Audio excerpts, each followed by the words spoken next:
Adenoids అంటాం. అవి ముక్కులో ముక్కు వెనుక భాగంలో ఉంటాయి. ఎడినాయిడ్స్ కూడా టాన్సిల్ లాంటిది ముక్కు వెనకాల ఉంటుంది, నాసోఫారింగ్స్ అంటాము, అక్కడ పెరుగుతుంది అది.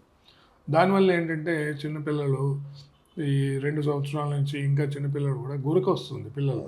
చిన్నపిల్లల్లో గురక అనేది అది సాధారణంగా చూడమ్మా. గురక అనేది 40 సంవత్సరాల వయసు తర్వాత చాలా మందికి గురక వస్తుంది.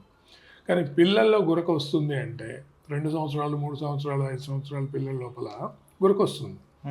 అంటే గురక వస్తుందంటే అది తప్పకుండా అది ఒక రకమైన ఆరోగ్య సమస్య ఏదో ఉంది. ముఖ్యంగా ముక్కులోంచి గాలి సరిగా వెళ్ళట్లేదు అనేది గుర్తించాలి.